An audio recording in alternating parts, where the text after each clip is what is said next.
Je voulais d'abord qu'on fasse un point sur comment tu as vécu, toi, depuis le début du Covid, parce que la dernière édition, vous avez complètement annulé, hein. Là, pour Voilà. 2021, personne ne sait vraiment ce qui va se passer. C'est encore peut-être un petit peu tôt pour le dire, en tout cas pour ta date du mois d'octobre, hein. Quand tu es coureur participant, que tu as envie de faire des courses, tu as l'impression que le truc, ça recommence, quoi. Mais tu t'es angoissé, tu te dis, mais est-ce qu'à l'automne, ça va avoir lieu, tu vois? Mais ça doit être terrible, pas seulement pour toi, mais pour la région, pour les bénévoles, pour les. Tu vois, comment vous avez géré ça? Alors, moi, déjà, j'ai la chance de poursuivre mon activité professionnelle, hein, puisque je suis journaliste et photographe. Et c'est vrai que depuis une grande année, je travaille exclusivement sur mon département, sur la vie des gens qui vivent autour de moi dans l'Aveyron. Donc, ça me permet de ne pas trop penser, euh, sans être irresponsable, hein, bien entendu. Mais j'ai un très gros dérivatif. Euh, je, je m'épanouis complètement dans ce que je fais actuellement. J'ai fait 25 ans dans le sport professionnel et là, depuis quelques années, et surtout depuis 2 ans, je suis retombé dans la vraie vie. Je rencontre des gens simples, des gens qui font du spectacle, des agriculteurs, des gens qui ont envie de raconter des histoires et des histoires que j'ai envie d'écouter aussi et que j'ai envie d'écrire et que j'ai envie de traduire en photo. Donc, c'est vrai que le fait d'être investi comme ça dans ce travail journalistique qui va déboucher sur une expo, notamment, ça me donne une vision de la crise, euh, disons qu'elle est moins négative et parce que je surfe sur quelque chose de très positif dans ce que je fais au quotidien. Ça, Voilà. c'est vachement important, hein. Ouais. C'est un point que tu soulèves. Évidemment, hein, c'est vachement important pour toi parce que professionnellement, du coup, tu étais beaucoup moins angoissé. Oui, je ne suis pas Hein. auto-centré sur l'organisation. Voilà. Mais je pense qu'un point très intéressant que tu soulèves, c'est le fait que ça te permette de prendre du recul, Exactement, hein. exactement. En plus, bon, ce qui a été essentiel pour l'année 2020, c'était de sauver les emplois et garantir les salaires. Donc, en France, on a plutôt été bien soutenu par les collectivités puisque nous avons perçu toutes nos aides des collectivités, la ville, la Comcom, le département et la région. Donc ça nous a permis de garantir les salaires et puis de payer les charges fixes sur l'année 2020. Donc déjà, ça, c'était un point très positif. Hmm.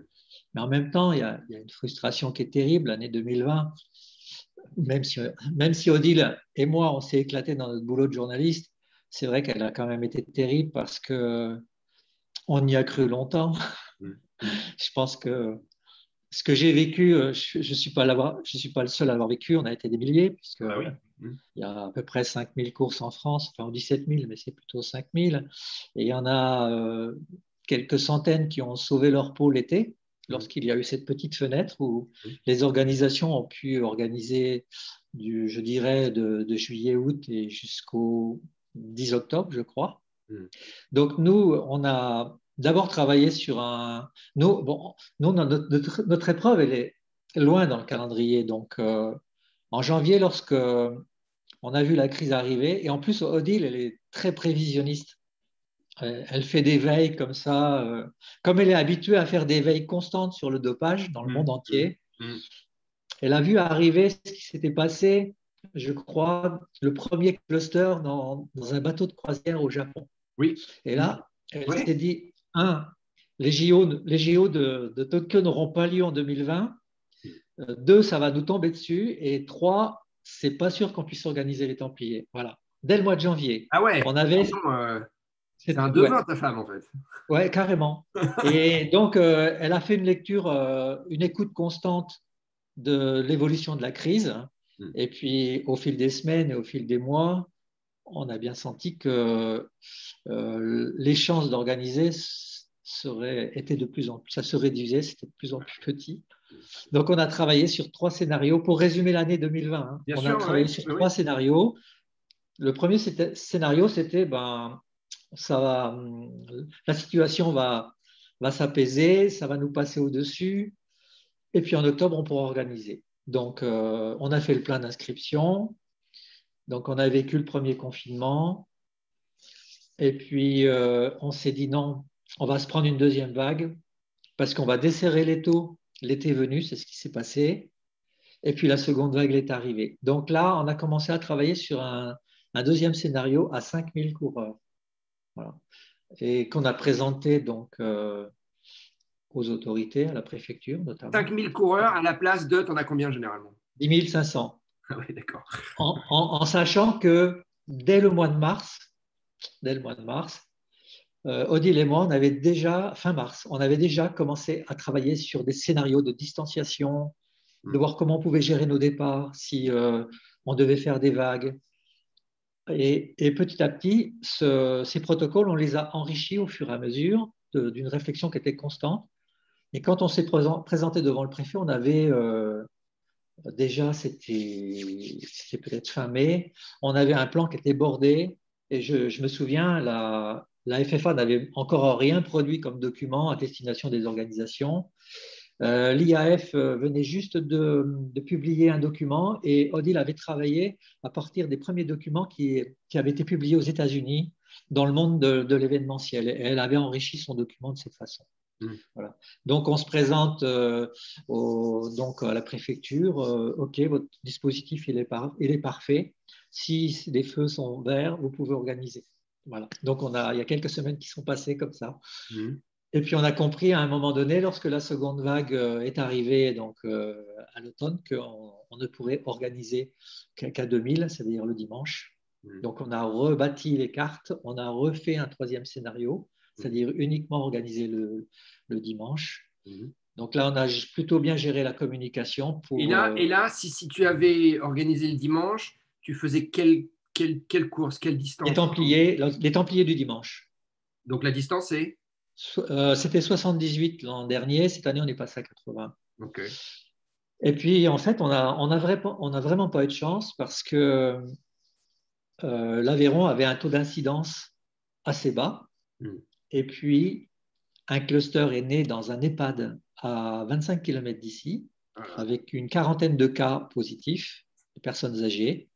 Et là, notre département est passé rouge. Et là, ça a été terminé. Voilà.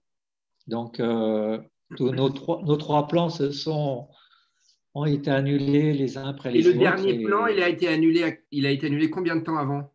Je me souviens 3 semaines avant, environ. Vache. Ouais. Et je vois par exemple Besançon qui ont organisé leur trail sur une jauge à 2500 coureurs, 2700 coureurs. Ils ont eu l'appui de la préfecture du Doubs et ils ont pu organiser à cette période du 5-10 octobre, ils ont pu organiser dans de bonnes conditions leur épreuve. Voilà, il ne s'en est pas fallu de grand-chose pour que nous, on puisse assurer le dimanche. Voilà. D'accord. Bon, au fil du temps, tu te résignes quand même. Hein. Tu sais que tu marches sur un fil rouge et que tu vas tomber. Tu peux tomber à tout moment. Bon, c'est ce qui est passé. Bon, c'est pas fait mal parce que on a d'abord amorti la chute financière dans le sens où on savait qu'on saurait aider. Donc ça, c'était très important pour les trois jeunes salariés qui sont dans l'association. Ça, c'était très important de garantir les salaires. Et puis communiquer correctement auprès des coureurs. Donc assurer un dédommagement pour ceux qui le souhaitaient. Donc là, de ce côté-là, on a bien géré parce qu'on a retenu qu'une somme modeste sur les taxes d'inscription pour les coureurs qui souhaitaient se faire rembourser. Et puis, ça a été très bien admis et on a réouvert les inscriptions un peu plus tard que d'habitude, peut-être début janvier au lieu de mi-décembre. Et puis de suite, les inscriptions se sont envolées. On a rempli 5 ou 6 courses de suite. Et aujourd'hui, on a 9000 coureurs. Voilà. D'accord.